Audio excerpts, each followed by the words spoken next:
ప్రతి ఒక్కళ్ళకి ఒక కంఫర్ట్ ఫుడ్ ఉంటదబ్బా! నా ఫేవరెట్ అండ్ నా కంఫర్ట్ ఫుడ్ వెజ్‌లో సప్పటి పప్పు, తెలంగాణ స్పెషల్ పచ్చి పులుసు. పదండి ప్రాసెస్ చూపించేస్తా. ఒక కుక్కర్‌లో కావాల్సినంత కందిపప్పు తీసుకొని మంచిగా వాష్ చేసుకొని వాటర్ అంతా డ్రైన్ చేసుకోవాలి.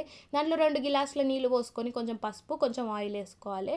ఆయిల్ ఎందుకంటే కందిపప్పుని చాలా సాఫ్ట్‌గా అండ్ ఫాస్ట్‌గా ఉడకబెడతది. ఒకవేళ మీరు కందిపప్పుని నానబెట్టుకుంటే 2 విజిల్లు చాలు. లేదంటే 4 విజిల్లేసుకోండి. ఇక అది ఉడికినంక జరంత మంచిగా మ్యాష్ చేసి దాంట్లో కొన్ని నీళ్లు పోసుకోండి. ఎందుకంటే అంత గట్టిగా ఉండొద్దు, అంత పలసగా ఉండొద్దు. దాంట్లో టేస్ట్‌కి తగ్గట్టు సాల్ట్ ఏసుకొని పోపేసుకోవాలి. నూనె గరం అయినంక ఆవాలు, జీలకర్ర, ఎండుమిర్చి, కరివేపాకు, ఎల్లిపాయలు, కొంచెం కొత్తిమీర ఏసుకొని పోపేసుకుంటే అయిపోతదిగ. ఇక మన తెలంగాణ స్పెషల్ పచ్చి పులుసు చాలా సింపుల్. ఫస్ట్ మీరు చింతపండుని నానబెట్టుకోవాలి. ఒకవేళ టైం లేకపోతే కొంచెం వేడి నీళ్ళు పోసుకుంటే నానిపోతది. ఇక పులుపుకి తగ్గట్టు ఎక్స్‌ట్రా నీళ్ళు కూడా పోసుకొని దాంట్లో పచ్చి ఉల్లిగడ్డలు, పచ్చిమిర్చి, కొంచెం కొత్తిమీర ఏసుకొని ఉప్పు, కారం, పసుపు ఏసుకోవాలి.